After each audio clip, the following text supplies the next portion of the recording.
Colombia vive uno de los conflictos más antiguos del hemisferio occidental, un conflicto armado interno con más de 50 años. Aunque con un registro de más de 9 millones de víctimas, logró un acuerdo de paz para la terminación del conflicto por una paz estable y duradera. Tras la firma del acuerdo de paz con las antiguas Fuerzas Armadas Revolucionarias de Colombia, más de 13.000 de sus integrantes ingresaron a un proceso de reincorporación. Al 2021, ¿qué ha pasado con ellos? Mi nombre es Julián Gallo Cubillos, senador de la República por el Partido Comunes, partido surgido del acuerdo de paz. Bueno, mi nombre es Janet Morales, llevo 5 años en el Tolima. Mi seudónimo de guerra era Diego Suárez, en las filas de las FARC. Y el nombre civil es John Jairo Rojas. Yo llegué aquí el 14 de diciembre del 2016. En una visita al ETCR de Antonio Nariño, en Iconoso, a 112 kilómetros de Bogotá, donde en un viaje normal serían alrededor de 3 horas, pero el estado de sus vías hace que el viaje sea de 5 horas o más. ¿Pero realmente ha habido un cumplimiento por parte del gobierno nacional? ¿Qué hace falta para que los excombatientes tengan las garantías necesarias para su proceso de reincorporación? Hola, soy Alejandra Gantigo y quiero compartir con ustedes la percepción de los excombatientes de las FARC tras la firma del Acuerdo de La Habana en el 2016. Vamos a hablar sobre su proceso de reincorporación específicamente, donde tomaremos los temas de lo económico, político y social, con el enfoque de la cobertura de los medios de comunicación. Acompáñenme. Desde la parte económica, para garantizar la estabilidad de los excombatientes para no retornar a las armas, se les generó unos recursos económicos, uno de ellos la renta básica, destinada hasta el 2019. Sin embargo, en el gobierno de Iván Duque se ha tomado la decisión de extenderlo hasta el 1 de enero del 2022. El gobierno ha estado cumpliendo con la renta básica como un sustento para aquellas personas que hicieron un proceso de reincorporación. Pero ¿qué es lo que pasa? Esto debe ir más allá, porque nosotros inclusive cuando estaba en La Habana se planteaba que la renta básica debía de ser para todos los colombianos. Porque en las demás cosas sí, en la economía, o sea, mercado, en los refrigerios de los niños, en todo el resto de cosas pues ha habido mucho cumplimiento. Pero pues en lo de la renta básica, pues hasta el día de hoy normalmente ha habido, digamos, retraso de 1 o 2 días, pero normalmente ya el 20 hacen el desembolso. Un escenario catastrófico que a un ex guerrillero le tuvieran que dar 8 millones de pesos para su proyecto productivo. Hoy en día hay más de 6.000 personas, 6.000 firmantes, que todavía no se les ha dado nada de recursos porque no han presentado un proyecto productivo. Entonces uno ve que si de pronto hubiésemos profundizado un poquito más, pues de pronto no se había caído como muchos errores que contribuían a la estigmatización de estas personas. A esto me refiero, sí, hay 3.000 y pico de excombatientes beneficiados con esos proyectos, pero ¿en qué están esos proyectos?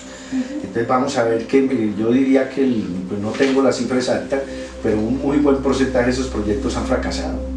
Es un poco agridulce, por decirlo de esa manera, tiene aspectos positivos. Yo no voy a decir que todo haya sido negativo. El gobierno ha cumplido de alguna manera con la asignación mensual, con dar víveres a estos espacios, pero a nosotros eso no nos interesa en términos, digamos, de que no aspiramos a depender toda la vida del Estado. Nosotros lo que aspiramos es a que se nos faciliten medios y recursos que posibiliten que la gente nuestra pueda sentirse activa económicamente y productiva en términos del aporte a la sociedad.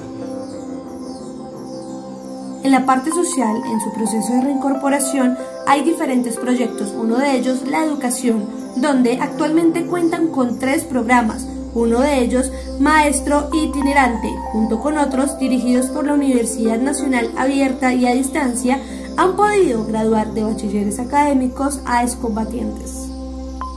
Desde la parte social, ¿qué sensación tuvo con el programa de Maestro Itinerante cuando ya se han graduado más de 100 excombatientes de su bachillerato académico? Bueno, yo pienso que hay facetas de este proceso de reincorporación que no se han comunicado, digamos, lo suficiente y de la mejor manera a la sociedad colombiana. Yo diría que este proceso, digamos, y este esfuerzo que viene o que venimos haciendo muchos de nosotros de actualizarnos en términos de lo que es la educación formal, es de resaltar. Permanentemente hemos estado viendo cómo se gradúan, digamos, distintas promociones, y eso desde luego que es muy esperanzador. Entonces yo diría que es de los aspectos como más bonitos y a resaltar el esfuerzo que está haciendo la población nuestra en el entendido de mejorar y superar su capacitación para poder tener obviamente mejores perspectivas de reincorporación. Más de 150 personas, sí. ¿Por qué? Porque el Consejo Noruego lo que hace es un convenio con distintas universidades. El Consejo Noruego le paga, digamos, bien sea a la digital, a la nacional, a la pedagógica, digamos a cualquier universidad. Ellos hacen un convenio. Después de que se hace el convenio, la universidad que queda, ellos contratan los profesores y llegan los profesores a los territorios a nivel nacional y se comienza a estudiar. Pero eso es un convenio que es muy aparte del proceso, digamos, de ARN, del gobierno, que porque digan, uy, tan bonito, que tal cosa, pues eso es mentira, ¿sí? Porque eso es un acuerdo muy aparte, que es un acuerdo que está apoyando el Consejo Noruego, el proyecto Arándula Educación. El proyecto Arándula Educación, hay unas personas que están en cabeza y liderando, que son los que hacen, digamos, como decir, el enlace, el empalme con distintas universidades. Que si vemos personas que de pronto están haciendo técnicos profesionales, sí, claro, de los que se han, digamos, ya graduado, pues escogieron sus carreras y ahí de pronto han habido apoyo de algunas entidades, sí, claro, también lo han habido. Que si hay gente que está interesada en estudiar, sí, claro. Que si ha hecho falta más apoyo, sí lo ha hecho, por falta del Estado. Y nosotros no lo tenemos. Yo tengo mi experiencia laboral ya de muchísimos años y mejor que cualquiera, pero pues esa no es la que requieren aquí afuera, sino con un título, un cartón donde un hospital me esté, o una droguería me esté diciendo, vea, es que ella sí trabajó aquí todo ese tiempo y es buena, ¿sí? Entonces no hemos tenido la oportunidad de conseguir trabajo por eso, por falta de experiencia laboral. Desde la parte política se analizará la cobertura de los medios de comunicación en la candidatura presidencial del 2017 de Rodrigo Londoño. En ese entonces, en el partido Fuerzas Alternativas Revolucionarias de Colombia, uno de los primeros pasos de la vida política tras la firma del acuerdo. El lenguaje, porque también es muy importante los medios de comunicación. A la hora de la candidatura del 2017 de Rodrigo Londoño, muchos de los medios de comunicación hablaban todavía como Timochenko. ¿Cómo crees que debería ser el lenguaje a la hora de hablar de estos temas de paz?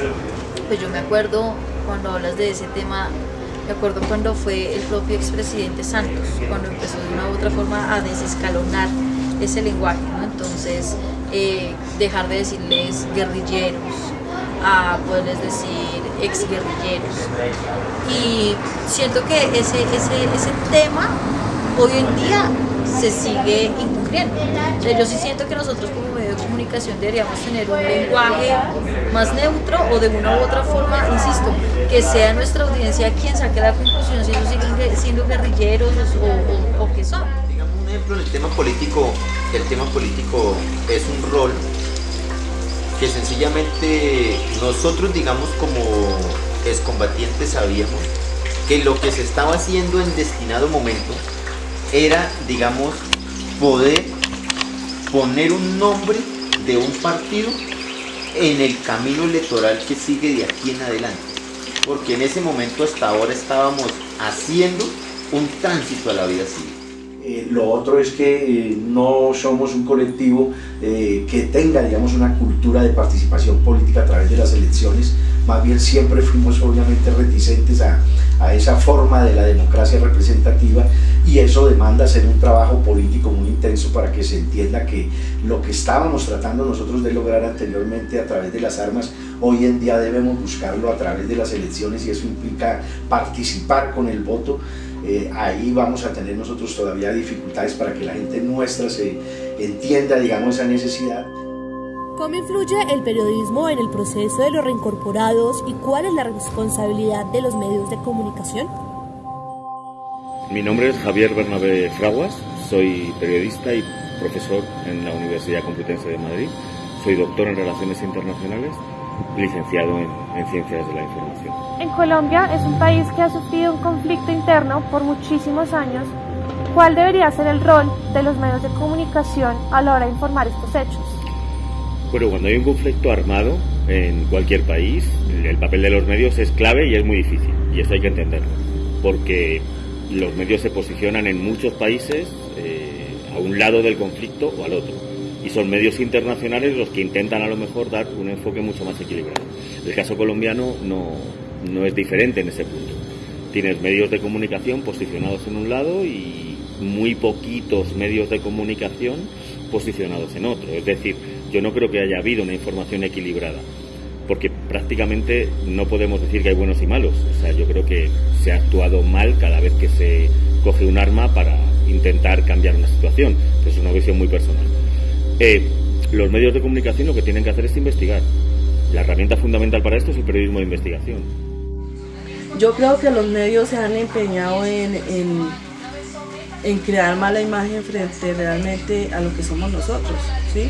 Digamos, por lo menos diciendo de exguerrilleros y excombatientes, que es una palabra que, bueno, es en cierto momento, pues, como uno la tome, pero ellos lo dicen.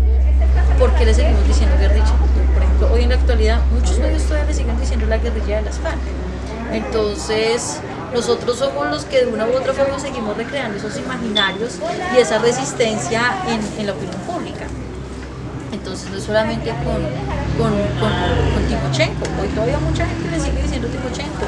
Hoy en día la gente no sabe quién es Julián Gallo. La realidad de los medios de comunicación es que están en manos de las élites económicas y políticas que de alguna manera sienten que la paz va en detrimento de sus intereses y por supuesto hicieron eco, digamos, de todas esas mentiras que fueron acuñadas, reconocidas entre otras cosas por el gerente de la campaña del no, y eso contribuyó a generar, digamos, una animadversión y a hacerle creer a la sociedad colombiana lo que yo denomino como un caso patológico de que la paz los iba a terminar afectando, cuando es exactamente lo contrario. Porque si yo pago un medio de comunicación, yo cuento es lo que quiero que cuente, porque yo estoy pagando. Entonces, hay cosas de que los medios de comunicación lo que hacen es transversar la realidad de lo que vive el país.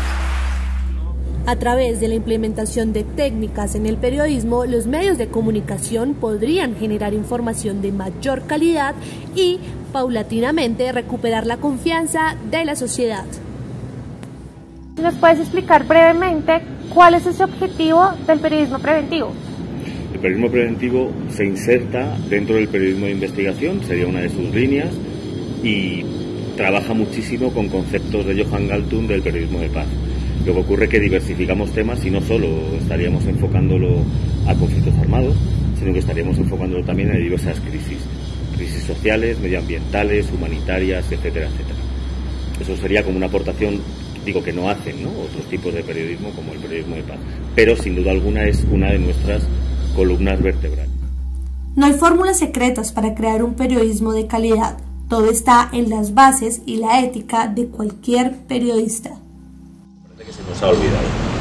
Contrastar fuentes, contextualizar lo que estás haciendo y ser riguroso en el trabajo que haces. Ya está. Se dice muy rápido, pero es muy difícil que se ponga en marcha.